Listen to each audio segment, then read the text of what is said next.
Good evening, everyone. I'm Karen Oliver, your moderator. Thank you so much for joining this discussion, Journalism in the Digital Age. And we are going to look at the challenges and opportunities. Participating in this discussion are Mark Beckford, Professor of Journalism at Howard University and part-time journalist at Washington Post. Michael Sharp, Operations Manager at Jamaica News Network. Lorraine Mendez, Radio Manager at GIS Radio. Sonia Sims, former Press Secretary at the Office of the Governor General of Jamaica. Leighton Williams, a Communications Lecturer in Communication Studies at the University of Technology. Dion Rose, a Communications Officer at the Jamaica National Group. Carrie-Ann Thomas Black, a former producer and host at NCU Radio. Alana Smith, a journalist from Trinidad and Tobago. And we have the following journalists from Bidlina: Paul Clark, Jason Cross, and Jovan Johnson.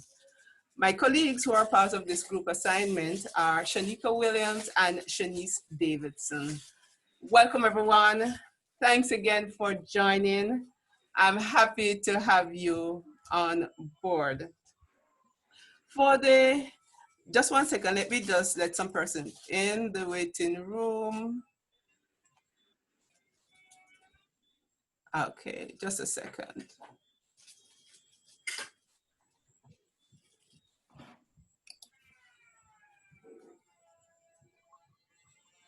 Okay. So welcome to those who just joined. Okay, so for the next 25 minutes, we will be looking at the topic, and I'll repeat for emphasis: journalism in the digital age, the challenges and opportunities. And as you are all aware, the digital age has made a major impact on the practice of journalism, transforming the way news stories are prepared, disseminated, and it has reshaped the media landscape in the process. Continuous technological advances make it possible for news stories to be gathered, delivered, and presented differently through the internet and on a variety of technological devices such as smartwatches, smartphones, computers, and tablets. According to Internet World Stats, there are 4.4 billion internet users as of June 2019. This is more than half of the world's population. The development in the digital age presents challenges and opportunities for journalism. So I just put the topic now into context. First, we're going to look at the challenges. And we have Mr. Beckford. He wears two hats. He is a professor of journalism, and at the same time, he is a journalist at the Washington Post. Mr. Beckford, in your opinion, what are the challenges facing journalism in this digital age?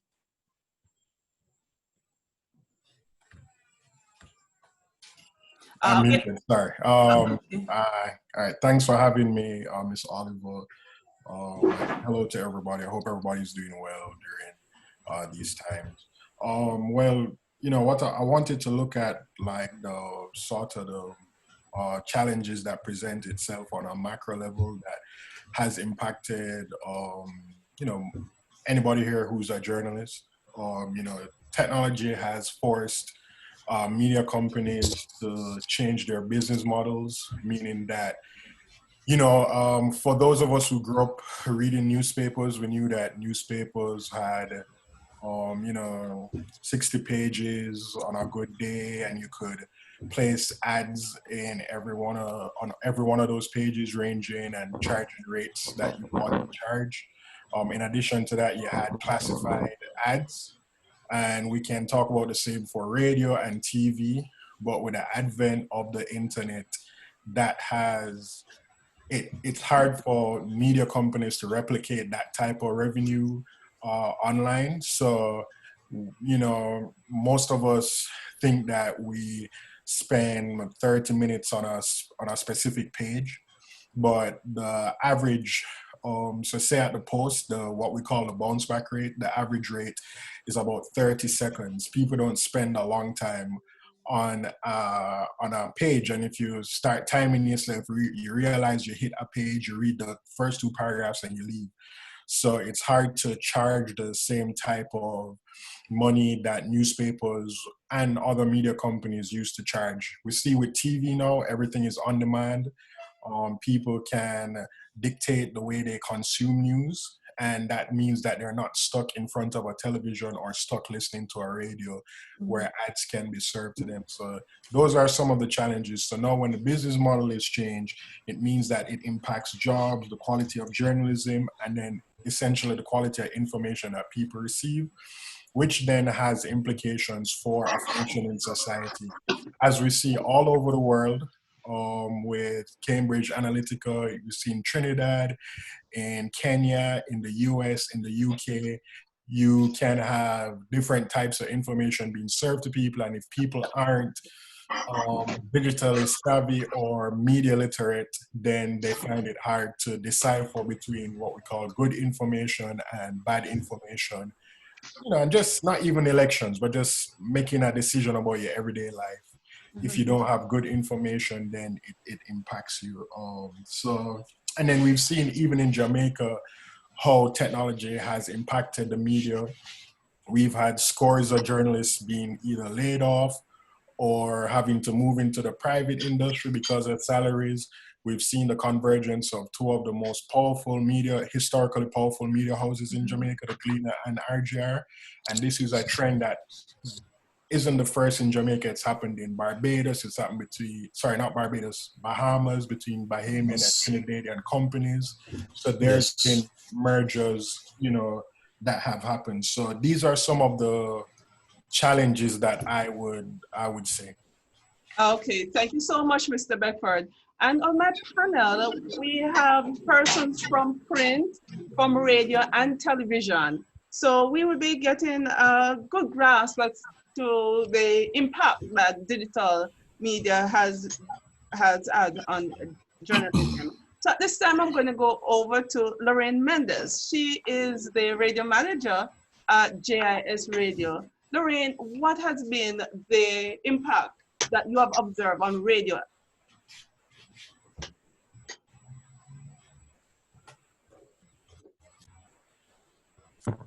All right, thank you, Karen. Good evening, everyone. So in terms of the digital age and its impact on radio, we are still producing radio programs for the primary medium of the radio, but what we have been able to do is seize opportunities to go online because we realize that many people are listening to the radio in their cars. Many people, when they get home, the radio is not the first point of information unless, of course, it's a disaster. So what we've done is we have seized the opportunities to go online. We have our website, the JIS website, that has a radio page that all our programs are there. We also utilize Facebook. So we have Facebook Live videos that we do every week, sometimes every Thursday. So what we do is we use our radio programs to push persons to our social media, recognizing that all the media is now interconnected. So we can't just simply focus on radio. And we're also thinking of going into podcasting and internet radio station, in an internet radio station as well, to ensure that the content is available on a wider scale. Okay, so would you say that listenership has been traditionally, person with a radio, you find that listenership has been reduced as a result? Would you say that's one of the challenges? Because you have mentioned the alternatives that you are pursuing now, but traditional radio, what have you seen a decline in listenership? It's a widely held view that persons are listening to the radio for, I mean, they're consuming radio content for different reasons, perhaps for news. I'm not sure if there's anybody who is listening, so any member of the general public who is listening 24/7. So we recognize that persons are looking out for our programs. We try to have our programs at a time where they may stay home in their cars. But in terms of listenership, we do understand that we need to vary the different media that the content is available on. So we're not dependent solely on radio in terms of getting our information out, on traditional radio, I should say.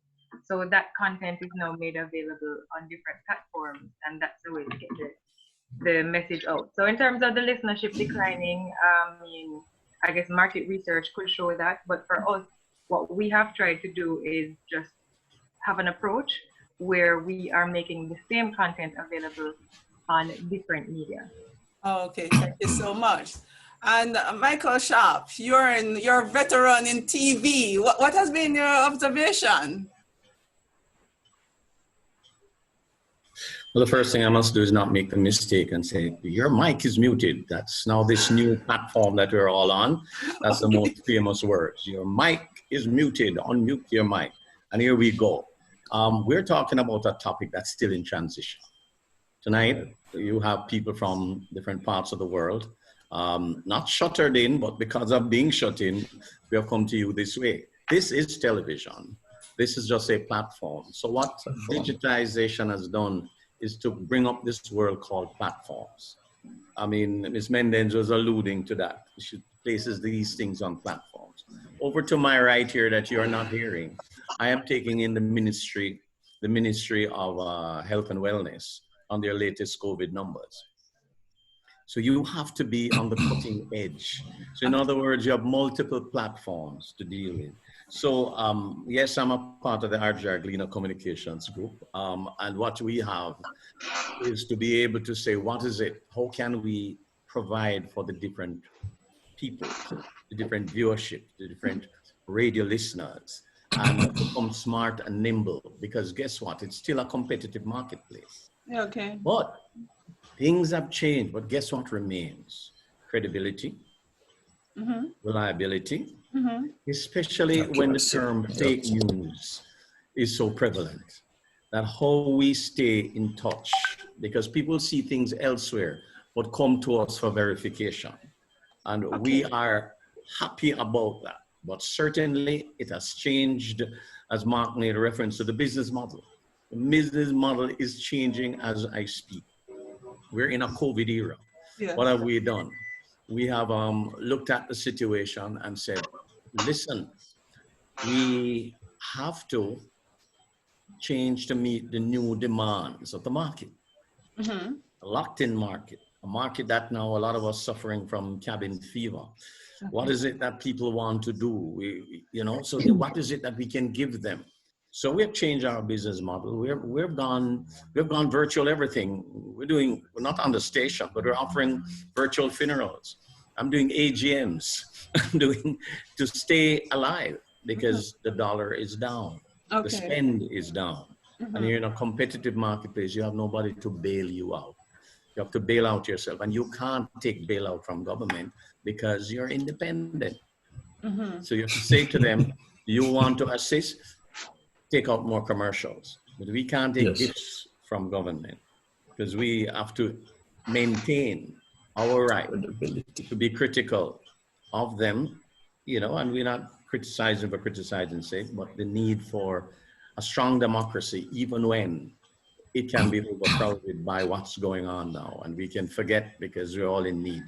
But in a nutshell, we have changed, and right now we're changing. So there's no change, it's changing, ING, the gerund. And because of that, we have to stay on edge. So what remains constant? Credibility. So would you say some of these changes have adversely affected TV? If you get up and say adversely, then you're holding on to a time warp. Yeah. If you're saying it is changing you and you are challenged to change this, the good old days are no longer the good old days. And you don't have to wait until tomorrow for it to change. Somebody's going to come up with some new platform tomorrow. That's quicker, that's faster, bandwidth, 5Gs. Got to move with it. That's not put it by. If you're going to hold on to that, yeah, you will, in relative terms, it can change things for you. Okay. You re-equip Okay. mentally and physically. Okay. Okay. Paul or Jovan, you're journalist at the Gleaner. You want to weigh in on this? What are some of the challenges that you see in print? Well, I know that Mr. Bedford had a touch on it, you know, talking about some publications that used to be like 60 odd pages. They are down now to a few pages. And what have you, you know, observed being there at the Gleaner in print? Not only for the Gleaner, but generally. Either Jovan or Paul, whoever wants to take this on. Good night, everyone. Are you hearing me? Oh, yes, hearing you loud and clear. Right, Jovan, let me take first strike a little bit here. Well, I think rightly said by previous panelists that the impact of changes is really upon us in terms of what we call the media. And in the digital age, it's really critical that we are talking about this at this time. Print, more than any other, I think, has been impacted. Let me not say negatively, but we are challenged to change, in fact, how we produce the news, what we put in the news, and certainly who we're trying to reach, right? So gone are the days when we're going to find the Gleaner producing that large number of papers in that large amount of pages. Now it's more concise. Now it's smaller. Why? Because persons are now getting the news from a multiplicity of sources. And the issue that we have at the Gleaner, and I dare say at other print media houses, are that we need to transform with the times. We can't wait for anything, because if we wait, we are doomed. We shall die. That's just the broad consensus. The idea that we can work the way we used to work in the 1990s, even the early 2000s, is far behind us now. Okay. The digital age is really upon us, and it's really pushing us really to change, and change in such a speedy manner that we give our readers concise arguments, accurate stories that are well put together in a way that they don't need per se the other platforms. Okay. Right? But certainly print has been impacted. Okay, so Paul, articles are much shorter now. You don't have like a half-page read of one article. You have, you know, the articles are much shorter. Because the page, you have less pages, so automatically you have less, the stories are much shorter. Okay. That's right. So back in the days, you know, 500, 600 word stories, that's a goner. Most of our stories now are like 250 words, 300 words. Wow, quick read. Right, because we can't afford this space, right? Talking about that, there's also the impact of advertising in the paper. Many of that advertising now is gone to online platforms, the Facebooks, the YouTubes, and other platforms who are giving real value for the dollar. We need to match that, but it's difficult on the platform that we have. So what we do, as you know, is to also have a Gleaner online presence, where we're driving some of the very stories that is published, right, online as well, to give that avenue to people to access information. Okay. Jovan? Is Jovan here? Thank you, Karen. Yes. Good evening, everyone. So very important points my colleague Paul just raised about the impact of the digital transformation on print journalism as we understand it for decades or centuries now. Of course, when we talk about the issue of space, what the digital space has given us is more space. It's a matter of how you apply journalism with your marketing, advertising, and so on to use that digital space to earn more revenue. Because let's not kid ourselves. It is the revenue that drive the journalistic process in very important ways. So what companies? So I don't necessarily agree that you have to, necessarily shorten articles in order to survive totally, because you can have extended articles that are online, but of course that are well researched, that offer specialized or exclusive content that will drive readership and will also drive advertisement as well. So It's also how the media bosses think creatively to make use of the digital technologies. Now, let's say in the Jamaican space where that happens, where digital transformation, the newspaper and the digital space, and let's think Jamaica. Internet penetration, maybe surprising to many, is not deeply penetrated in Jamaica. So even if the Gleaner, for example, migrates fully online, which it partly should, the access by the Jamaican audience or Jamaican readers locally is going to be difficult, because how many people are able to access digital content anyway? In another society, it may be greater as well. So you can move or migrate your stories or migrate your content or whatever to an online platform. Even in Jamaica, the Gleaner may not be able to offer a paywall or to implement a paywall as much as our New York Times would, or a Washington Post would, or any of those other papers, right? Because you also have to understand the market that you're in. But I believe, as I close, I believe one of the important things is the content. This cliched content is king business. That's partially very important.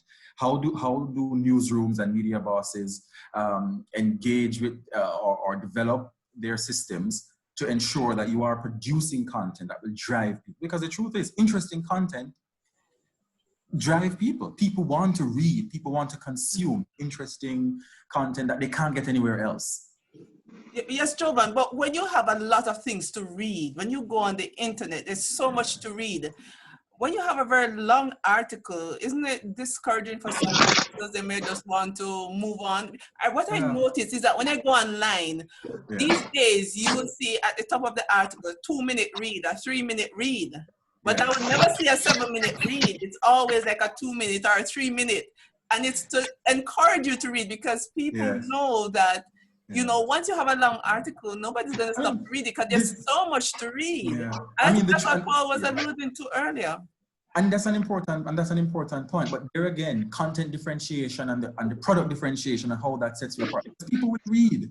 I believe people will read. And then remember, the understanding of article, I believe, has also changed with the technology, with the digital transformation. So an article does not necessarily mean it is 600 words. You are able to include in the article text, video, audio. All of those elements combine to give you a newspaper article in 2020.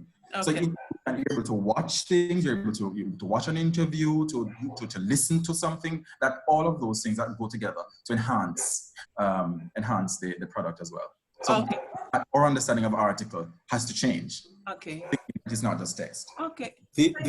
May I quickly add? Sure, go ahead, Paul. For example, when we look at the New York Times, those type of writing, perhaps it's because of the market. I'm not sure, but certainly they offer a lot more in their stories per se than what we would produce for any one article. It's some articles in the New York Times is a full page, right? I'm not talking about a column. We're talking a story. But that again, I don't believe would because we don't really necessarily read in Jamaica. We always heard that. Yes. We don't love to read. We may want to play around it, but we simply don't like to read. But folks have access to internet, and instead of reading something, they would rather play a game or do anything else. Exactly. More than actually read. So the issue of the length of an article, which my colleague just mentioned, which is not totally off. I'm simply saying that we have not yet have the appetite, I think, in Jamaica to no longer want these sort of long winded articles. 300, 400 words, fine. 500, 600 words are turn off, except for in the column pages in the Sunday paper. Okay, thanks, Paul. Alana, in Trinidad, tell me, what has been your experience? What has been your observation? Hi, good evening to everyone. So I think that what I love about the Caribbean and what I'm hearing here, it's the same thing we're experiencing in Trinidad. You have the integration of many other sources of information, especially online sources. And what I've noticed, especially driven by COVID, after a newscast, you would hear journalists directing the listenership to online sources, either website or social media, because similar to what has been shared, you have competing markets and you need to sink or float, right? And in order to float, you now need to build your credibility. I love that that word was mentioned. And part of building that credibility, and not only building it, but maintaining it, is having the online presence whereby persons could still get updated information and know that, okay, you are there with them and you're supplying them with what they want and what they need to know without having to tune in. So now they are logging on. So I think it's the same phenomena that is happening here. I'll share a personal observation. The radio station, I'm no longer in the media, so I lecture at St. Augustine campus. The radio station that I previously worked at, where I built my media skills, I remember at the time, and this was years ago, they were dead set, the management dead set against an internet presence. And, you know, the employees, we went along with it. We didn't see any big issue with it. Now, guess who has a website? And not only a website, but guess who has Instagram? And the radio station that I worked for, the listenership was the mature audience. It was news format, sorry. And I was shocked out of my mind to see them on Instagram. They don't have a large following, but it says something that a radio station that was against even a website is now on Instagram. So I think we're experiencing the same phenomena that others would have shared. Okay. Okay, thanks, Alana. All right, so as we come to a close of this discussion, I just want to zoom in on some of the opportunities, and I'm just going to throw this out. Leighton, you may want to take it on or carry on. What are some of the, or anyone else on the panel, what are some of the opportunities there are as it relates to journalism in this digital age? What are some of the things we can expect, say, in another 5 years? Or let's not put it to 5 years because things evolve so quickly. Let's put in another 2 years. What are some of the opportunities that are awaiting journalism? One of the opportunities I think that is awaiting journalism, especially here in the Caribbean, is the creation of more citizen journalism. And one of the things I think that has hampered that to a point is, for Jamaica, as the governor has pointed out, is the low internet penetration. Because I suspect if our internet penetration was better, you would have more citizen journalism taking place. It takes place as it is right now, but it's not as cohesive or coherent as it would be in North America, but it is happening here. So I think if we had a better internet coverage, especially in rural Jamaica, you'd see more of that. And that's a definite opportunity that I think is there for us. I also believe that it is also the perfect opportunity for us to educate our country folk, not country folk, our citizens, Caribbean-wide, Jamaica, about the use about intellectual property. I think that is an area that citizen journalism and journalism in the digital age can improve on and build on. That's my view. Okay. Daniel? So if I might weigh in here, I'm listening to the conversation and I'm back in my class with Professor Agribrom 20 years ago. I'm sure a lot of persons on here. And I remember him saying, you come to CARIMAC, that's the Caribbean School of Media and Communication, to focus on being a radio broadcaster or a TV broadcaster. Soon from now, you'll have a technological convergence where you have everything on one platform. Hello, we are there. 20 years now, and we are there. And it's a very relevant topic that you've raised, the opportunities and the challenges. And I hear persons talking about the long content and so on, but what has happened out of this digital age is that you have niche marketing. You have niche market, you have niche spaces where you can go looking for the content that you want.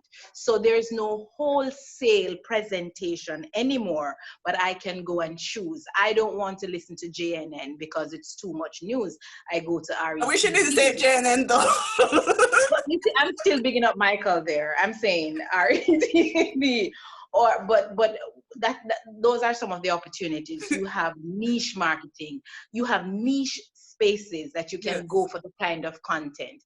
I might look for more religious content, I go to those TBN or so on. So you have more opportunities. Once, some time ago, 20 years ago, the journalist was authority on English, on content, on many things. Now we question the quality of journalism, we question the English, and it's a whole mix of so many things happening, because it's a competition for who can catch the audience's attention. And so if I have somebody who can get the audience's attention to bring more advertising dollar to my media house, I'm going to get that person. I'm not necessarily looking at this person in terms of journalistic standards, but that on that person's ability to. And that's really sad, Sonia.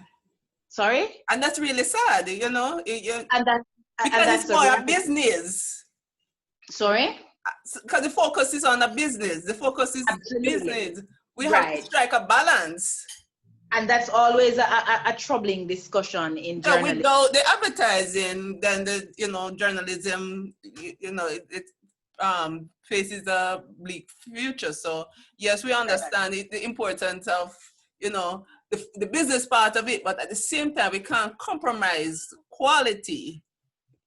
And we have been seeing that, and it's really and that's a reality, and that is why now we go into media ethics and some of the implications and how do you balance content against advertising. So I'll give the floor to somebody else, but I think it's a beautiful opportunity for niche marketing as we see mergers and more acquisition, and I can say more incestuous relationship, because when you look at a particular, and I'm using that word loosely, because when you look at a particular media entity in Jamaica, they were separate. Now everybody is one, and then you're wondering, what? This is one group of company or group of companies, and you have 4 radio stations. Like, why don't you have one? Why don't you merge? You're doing the same thing over here, over there. Everybody going for the same audience. Sorry? I can answer that, because we can provide a niche through each of them. To answer your same analysis, is that a niche exists, and therefore you can then make one into your religious, another into dancehall, another into the flagship station. But I will only say 2 things and shut up my mouth. Entry barriers to the business of journalism is now so much lower. I have a channel on something. I have a channel on YouTube, right? A channel? Yes, a channel. I can put up anything I want. Well, within the reality of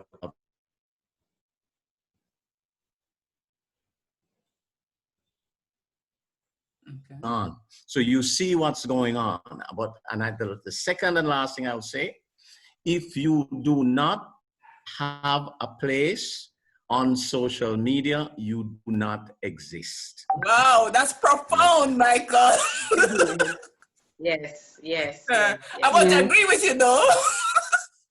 Oh, Karen, I'd just like to add, I think the digital media has present an opportunity for us to be more creative. Yes. In terms of how we package our stories.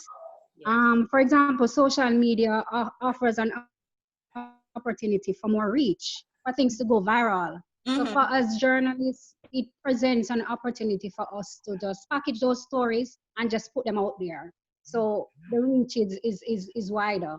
Okay, great. Right, and may I just add that not only does it contribute to creative.